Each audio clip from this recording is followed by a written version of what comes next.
पंच कल्याणक महोत्सव धबला में आया है, समय दर्शन निमित्त है। और अष्टपाहुड़ पेज नंबर 5, अष्टपाहुड़ पेज नंबर 5 नीचे से 6वीं लाइन, समव शरण देखना ये समय दर्शन में बाह्य निमित्त है, पढ़ना बारीकी से। अष्टपाहुड़ पेज नंबर 4 ऊपर से 10वीं लाइन, सर्वज्ञ के बिना पदार्थों का यथार्थ ज्ञान नहीं हो सकता, इसलिए मेरा पहला सिद्धांत है सर्वज्ञता का विश्वास होना चाहिए। सब सर्वज्ञ देव ने देखा है, कब कहाँ मंदिर बनेगा, कैसी प्रतिष्ठा होगी, कौन प्रतिष्ठाचार्य होंगे, और प्रतिष्ठाचार्य आधे बीमार हो जाएंगे, आधे ठीक रहेंगे। सब व्यवस्था बनी बनाई है, पहले सर्वज्ञता का विश्वास होना चाहिए।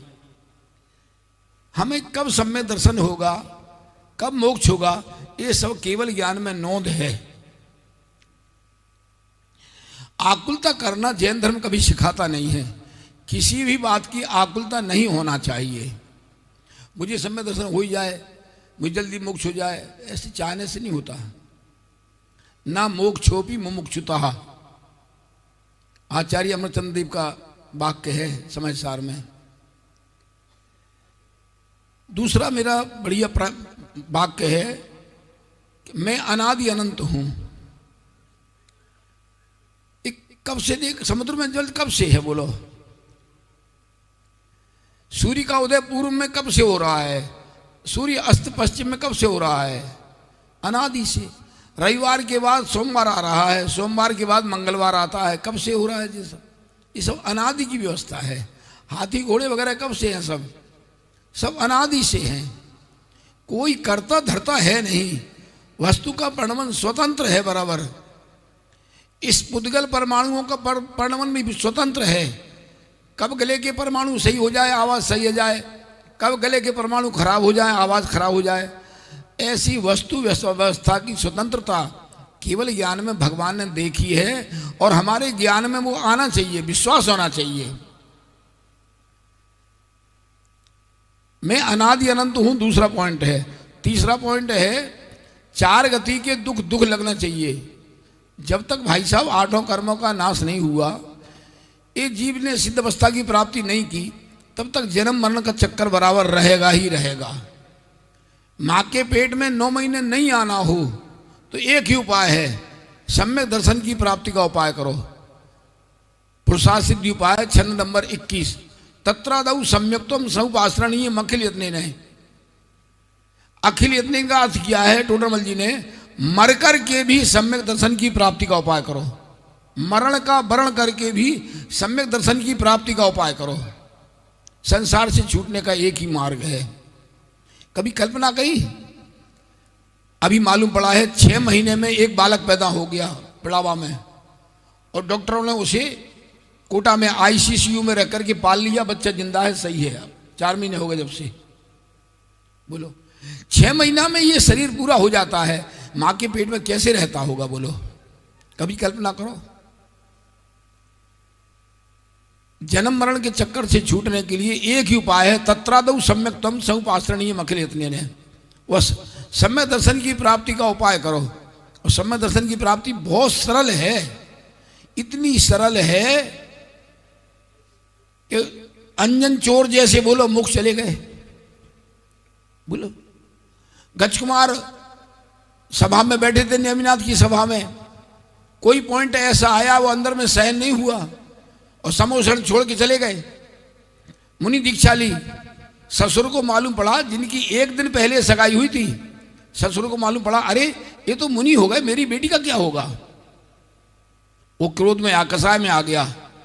उसने वहीं पर सिगड़ी बनाई मिट्टी की, सिर पर रखी, जलाई। गजकुमार का सिर जल रहा है। हम सोचते हैं सिर जल रहा है, वास्तव में तो उनके कर्म जल रहे थे।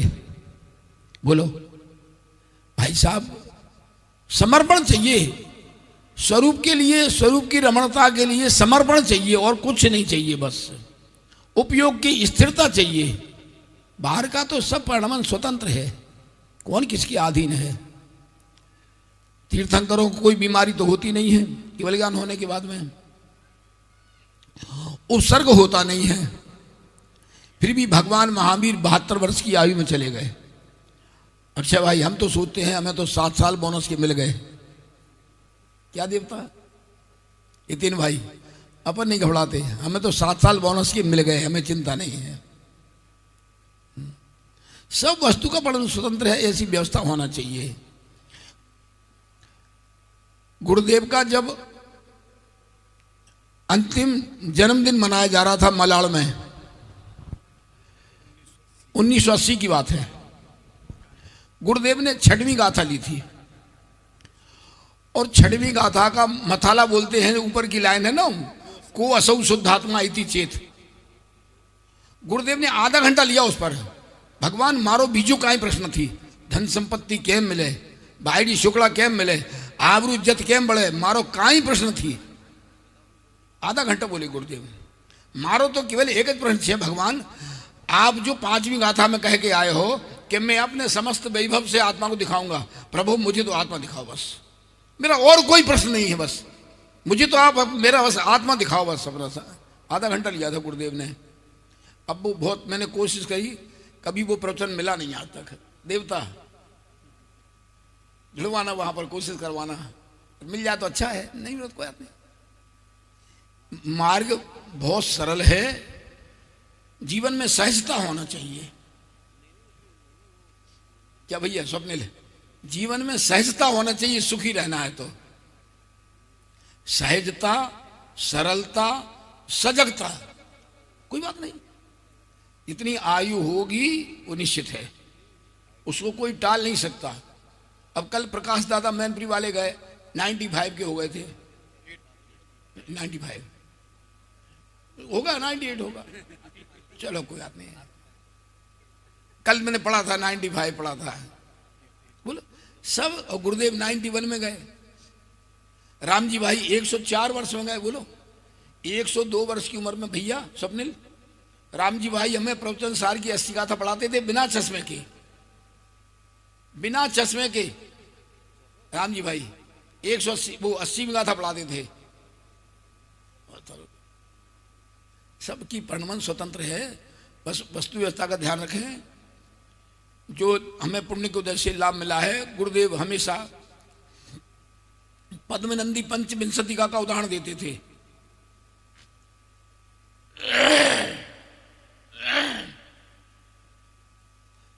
कभी कभी क्या होता है, खिचड़ी पकाएं और खिचड़ी नीचे जल जाए तो गांव में बहनें क्या करती हैं, वो खिचड़ी को छत के ऊपर डाल देती हैं,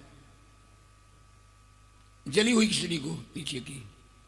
गुरुदेव उदाहरण देते थे पंचकल्याणकों में, मैं 5 पंचकल्याणकों में साथ में रहा हूं। तो कौआ उस खिचड़ी खाने को आते थे तो कांव कांव करके खाते थे, माने और सब कौओं को बुला करके मिला कर खाते थे। ये दान अधिकार में है, पद्मनंदी पंचविंशतिका में। भाई हमें जो पुण्य के उदय से भोग सामग्री मिली है, धन संपत्ति मिली है, हम उसका अकेले ही भोग ना करें, मिल बांट के भोग करें, जिन शासन की प्रभावना में लगाएं। ये सबसे बड़ा सदुपयोग है। ज्ञान दान में लगाएं, जहां जहां विद्यार्थी पढ़ रहे हैं, अपना मंगलायतन है, इंदौर है, ढाई दीप अभी, ब्राह्मी सुंदरी विद्यालय है, जहां जहां भी स्मारक है, जहां जहां भी विद्यालय जिन शासन की प्रभावना कर रहे हैं, ग्रंथों को पढ़ पढ़ करके हमें चाहिए कि हम भरपूर वहां सहयोग करें। मेरी ऐसी भावना है, जिन शासन जीवित रखना है तो वास्तव में। चलो चौथा बोल है, योग्यता का भरोसा होना चाहिए। पहला कौन सा है? सर्वज्ञता का विश्वास होना चाहिए। दूसरा है मैं अनादि अनंत हूं। तीसरा है 4 गति के दुख दुख लगना चाहिए। चौथा है योग्यता का भरोसा होना चाहिए। कब किसकी कैसी योग्यता प्रकट हो जाए कुछ नहीं कह सकते, सब केवल ज्ञान में नोंद है। बताते हैं कि प्रधानमंत्री जी के पिताजी चाय बेचते थे, 2-2 रुपए की चाय, बोलो, और कहां आज उनके बेटे बोलो प्रधानमंत्री हैं। सुबह में 4 लड़कियों के साथ शादी हुई, जम्मू कुमार की 4 लड़कियों के साथ शादी हुई, और शाम को बैराग की चर्चा, और दूसरे दिन जम्मू कुमार मुनि हो गए, चारों रानियां वो विहार का हुई। और रानियां तो ठीक है, जो विद्युचर चोर था जो सुन रहा था चर्चा को, वो भी 500 चोरों सहित मुनि हो गया। बोलो कब किसकी कैसी योग्यता प्रकट हो जाए कुछ नहीं कह सकते। बोलो योग्यता का भरोसा होना चाहिए। 5वां है अंतिम, जगन मोहन लाल जी कटनी वालों ने गुरुदेव को सोनगढ़ पत्र भेजा था, वो पत्र वहां रखा है अभी। गुरुदेव के प्रवचन सुनना हो तो 23/8/78 का प्रवचन सुनना। देवता अक्षय भाई 23/8/78 का गुरुदेव ने पूरा सुनाया है वर्णन। जापान में पिता पुत्र ने खोज की कि दयादान पूजा तो जैन धर्म वाले भी करते हैं, हिंदू भी करते हैं। बोलो उनके जब कावड़ वाले निकलते हैं हरिद्वार से हजारों की संख्या में, तो दुकानें बड़ी बड़ी लगी हैं, खाए जाओ छोले पूरी, बोलो खूब दान देते हैं लोग हजारों की संख्या में, लाखों की संख्या में। तो ये जैनी लोग हिंदुओं में क्यों नहीं मिल जाते हैं? दयादान पूजा वे भी करते हैं, दयादान पूजा ये भी करते हैं। जापान में खोज की पिता पुत्र ने, पेपर में अखबार में आया था, और फिर जगन मोहन लाल जी ने गुरुदेव को लिख के भेजा वो कि जैन धर्म की विशेषता ये है आत्मा की अनुभूति जैन धर्म है, दयादान पूजा में कोई दम नहीं है, आत्मा की अनुभूति जैन धर्म है। समय सार कलश 105 यदि तद ज्ञान आत्मा ध्रुव मचल महाभाति भवनम शिवस्यायम हेतु बस, मोक्ष का मार्ग केवल एक है बस।